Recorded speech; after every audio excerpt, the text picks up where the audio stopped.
Creative Arts. Today we'll be talking about composition, and in particular, the FEMO principles. Now, what the FEMO principles are is sort of a way to set up the composition in your shot to make sure that you have something interesting going on, something that people will actually want to look at.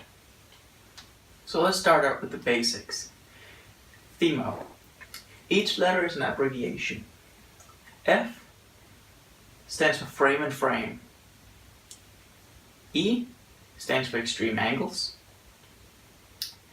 M stands for movement. And O stands for obstructions. Now, by incorporating each of these into your shots, you can make something that is interesting and fun to look at for the audience, rather than just static, bland shots. What's important to consider, though, is that you don't need to incorporate them into everything you do. You just need to be aware of them. If you look at a shot that you're considering to pull off, and you notice that you don't have any of these points sort of fulfilled, well, I suggest that you take a look at your shot and see if it's sort of possible to spice it up in any way, because if you don't check any of these boxes, there's probably something that can be better. Not necessarily. You might be able to make a shot that is composed perfectly without adhering to any of these. But as a rule of thumb, these are good to stick by. So let's look at a few examples of the FEMO principles. First, here we have a clear example of framing the character within another frame. If we take a look at the shed surrounding the character, it creates clear boundaries around the character. And this sort of plays with the character itself in a way. Here we have a character who's supposed to look sad and up against the wall and sort of isolated. So by framing her in something separate from the rest of the world, we get that vibe of isolation. Regarding movement, that's something I think you should consider into pretty much every aspect of your production. And it's important to remember that when we're talking about movement in this context, it's not necessarily camera movement that we're talking about. It can also be the movement of the characters or other elements in the scene.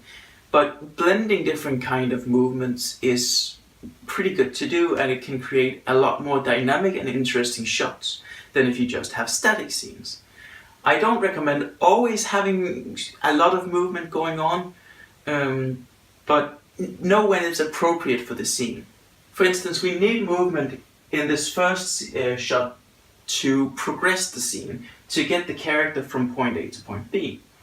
Now, we could have skipped this movement entirely and done an elliptic cut, and for the most part I'd actually recommend that, because nobody wants to look at boring traveling scenes.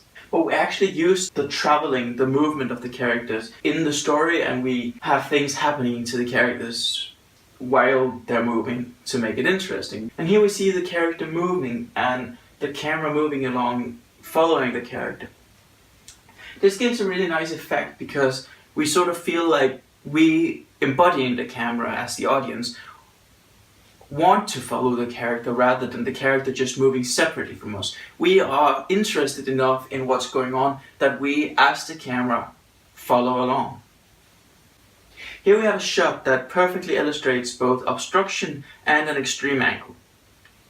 Now, what's important to take into consideration is that this shot perhaps doesn't benefit as much from the extreme angle as any other shot might have. This production was made under the circumstances that we had to use all of the FEMO principles, and we only had an hour and a half to do it. So if I could do something differently, I might not have chosen an extreme angle for this shot, as I don't think it plays super nicely with the characters.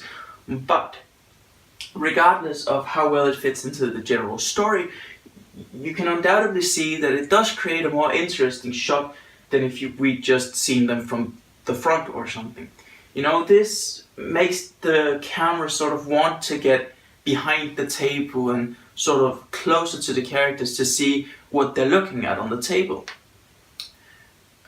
So by sort of enforcing an obstruction into the scene and also having that extreme angle that makes it a bit curious, we get the viewer interested in what's going on in the frame. That's it for today. I'll be covering a lot more subjects in the near future, but for now, I just thought I'd start off with composition, as it is such an important element in production. Of course, there's a lot more elements to composition, but this is, well, something that I find very interesting, and I sort of like always considering the FEMO principles when I do my composition, and I feel like they've helped me a lot. So if you liked it, leave a thumbs up. If you didn't, leave a thumbs down. Write a comment about what you did and didn't like. Tell me what you do for your composition. Perhaps you have suggestions for videos. I'll look into that. But for now, thank you for watching.